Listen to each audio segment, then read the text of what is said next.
പക്ഷേ തിരുവനന്തപുരത്തിലേക്ക് നമ്മൾ പോവുകയാണ്. തിരുവനന്തപുരത്ത് നെയ്യാർ ഡാം തുറന്നിരിക്കുന്ന ഒരു പശ്ചാത്തലത്തിലേക്ക് നീങ്ങുന്നു. തിരുവനന്തപുരത്തെ കാര്യങ്ങളാണ് നമ്മൾ ഇനി ഫോക്കസ് ചെയ്യാൻ പോകുന്നത്. അരുൺ മോഹനുണ്ട് വിശദാംശങ്ങളുമായി. നെയ്യാർ ഡാം തുറക്കുന്ന സാഹചര്യത്തിലേക്ക്. അരുൺ, നെയ്യാർ ഡാം തുറക്കുന്നൊരു പശ്ചാത്തലം എന്താണ് ഉണ്ടായതെന്നുള്ളതാണ്. എത്ര ഷട്ടറുകൾ തുറന്നു? അതോടൊപ്പം തന്നെ ഈ ഡാമിൻ്റെ പരിസര പ്രദേശത്ത് താമസിക്കുന്നവർക്ക് ഉൾപ്പെടെയുള്ള നിർദ്ദേശങ്ങൾ നൽകിയിട്ടുണ്ടോ? എന്താണ് കളക്ടർ പറയുന്നത്? ഹരി, ഇന്നലെ വൈകിട്ട് മുതൽ ഇവിടെ ഈ പ്രദേശത്ത് മഴ ശക്തമാണ്.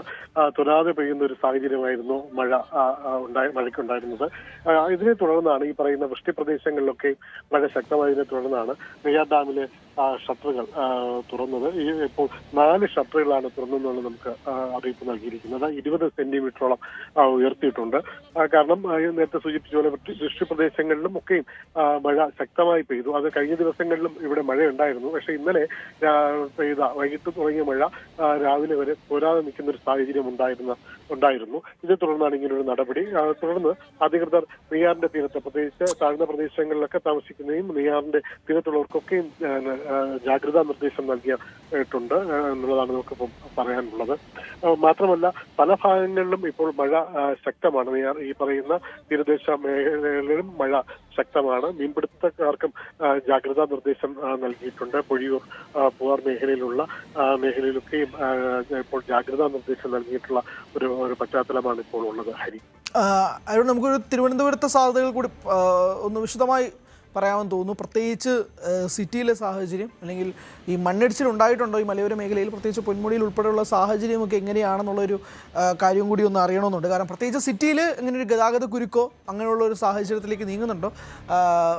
എങ്ങനെയാണ് ഇപ്പോഴും മഴയുടെ സാധ്യത, അല്ലെങ്കിൽ നിലവിൽ ശക്തമായ മഴ സിറ്റി പ്രദേശങ്ങളിലുണ്ടോ, അതോ ഈ മലയോര മേഖലയിൽ ഉൾപ്പെടെ മഴ ഇപ്പോൾ കുറഞ്ഞു നിൽക്കുന്ന ഒരു സാഹചര്യമാണോ, അതോ വരും മണിക്കൂറുകളിൽ അതിശക്തമായ മഴ പെയ്യുമെന്നുള്ളൊരു മുന്നറിയിപ്പും കൂടി കിട്ടിയിട്ടുണ്ടോ?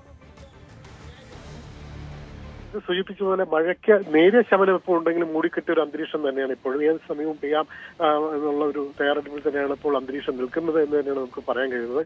കാരണം മഴ ഉണ്ട്. ഈ പറഞ്ഞതുപോലെ ഈ പൊന്മുടി ആയിക്കോട്ടെ, പൊന്മുടി ഭാഗത്തും ഒപ്പം ഈ ഉയർന്ന പ്രദേശത്തൊക്കെ ഉള്ളവർക്കൊക്കെയും ജാഗ്രതാ നിർദ്ദേശം നൽകിയിട്ടുണ്ട്. അമ്പൂരി പോലുള്ള മേഖലയിലുള്ള രാത്രി യാത്ര നിയന്ത്രണം വേണമെന്ന് ആവശ്യപ്പെട്ടു. കാരണം നമുക്ക് നേരത്തെ അറിയാം, ധാരാളം പേർ ഈ പറയുന്ന അമ്പൂരിലുള്ള പാലം ഉൾപ്പെടെയുള്ള കാണാനെടുക്കുന്ന ആൾക്കാരുണ്ട്. പ്രത്യേകിച്ച് അവധി ദിവസം കൂടിയൊക്കെയാണ്.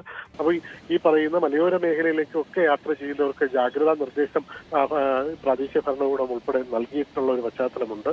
ഒപ്പം നെയ്യാറിന്റെ തീരത്ത് മാത്രമല്ല, ചിറ്റാർ, തമിഴ്നാട് കേരള അതിർത്തിയിലുള്ള ചിറ്റാറിലും ഇപ്പോൾ ജലനിരപ്പ് ഉയർന്ന ഒരു പശ്ചാത്തലമാണ്. അത് ഈ പറയുന്ന ചിറ്റാറിൽ നിന്ന് ഉൾപ്പെടെ ഒഴുകിയെത്തുന്ന വെള്ളം ഈ പറയുന്ന തൃപ്പരപ്പ് പോലുള്ള വിനോദസഞ്ചാര കേന്ദ്രങ്ങളിലേക്കൊക്കെ വെള്ളത്തിന്റെ ഒരു കുത്തൊഴുക്ക് ഇപ്പോൾ അനുഭവപ്പെട്ട ഒരു സാഹചര്യമുണ്ട്. മാത്രമല്ല ഇന്നലെ ഈ പറയുന്ന ചെങ്കോട്ട പാതയിൽ ഇന്നലെ രാത്രി ഒരു മരം കടകൊഴുകി വീണ ഒരു പശ്ചാത്തലം ഉണ്ടായിരുന്നു. അത്ഭുതകരമായാണ് ഒരു കാർ യാത്രികരും കുടുംബവും രക്ഷപ്പെട്ടത്. ചെങ്കോട്ട പാതയിലായിരുന്നു. കഴുത്ത മഴയെ തുടർന്നും ഈ മരം ഒടിഞ്ഞു വീഴുന്ന ഒരു പശ്ചാത്തലം. ഉറക്കം 1 മണിക്കായിരുന്നു, പുലർച്ചെ 1 മണിയോടുകൂടിയായിരുന്നു സംഭവം. ഫയർഫോഴ്സും നാട്ടുകാരും എത്തി അവിടെ ഗതാഗതം പുനഃസ്ഥാപിച്ചുവെങ്കിലും നമുക്ക് നേരത്തെ സൂചിപ്പിച്ച പോലെ തലനാരിഴയ്ക്കാണ് ഒരു കുടുംബം അവിടുന്ന് രക്ഷപ്പെട്ടത്, കാറിൽ യാത്ര ചെയ്യുകയായിരുന്നു. മറ്റ് അനിഷ്ട സംഭവങ്ങളൊന്നും ഇതുവരെ ഈ പറയുന്ന പ്രദേശത്തില്ലെങ്കിലും താഴ്ന്ന പ്രദേശങ്ങളിലൊക്കെ മഴയെ തുടർന്ന് വെള്ളം കയറിയ ഒരു പശ്ചാത്തലമുണ്ട്. അത് കൃഷിയെ ബാധിക്കുന്ന ഒരു പശ്ചാത്തലത്തിലേക്ക് എത്തുന്നുണ്ട്. കാരണം ഇപ്പോൾ ഈ പറയുന്ന നെയ്യാർ ഡാമിലെ ഷട്ടറുകൂടി ഉയർത്തിയ ഒരു പശ്ചാത്തലത്തിൽ തീർച്ചയായും ഈ പറയുന്ന കവർത്തറക്കൽ ഏല ഉൾപ്പെടെയുള്ള, അല്ലെങ്കിൽ അമരവിള, നെയ്യാറ്റിൻകര ഭാഗത്തുള്ള താഴ്ന്ന പ്രദേശങ്ങളിലേക്ക് പതിപോലെ ഒരു വെള്ളം എത്താനുള്ള സാഹചര്യം കൂടുതലുണ്ട്. അതുകൊണ്ടുകൊണ്ട് തന്നെയാണ് ജാഗ്രതാ നിർദ്ദേശം നൽകിയിട്ടുള്ളത്. കൃഷിയിടങ്ങളിലേക്ക് ഇപ്പോഴും വെള്ളം ഒഴുകിയെത്തുന്ന ഒരു പശ്ചാത്തലവും കൂടെ ഉണ്ട്. ഹരി, ശരി, വ്യക്തമാണ്. അരുൺ മോഹനാണ് വിശദാംശങ്ങൾ നൽകിയത്. തിരുവനന്തപുരത്ത് മലയോര മേഖലയിൽ ഉൾപ്പെടെയുള്ള സാഹചര്യങ്ങളാണ് അദ്ദേഹം വിലയിരുത്തിയത്. എന്തായാലും കൂടുതൽ വാർത്തകൾക്ക് News 18 Keralam YouTube channel subscribe ചെയ്യുക.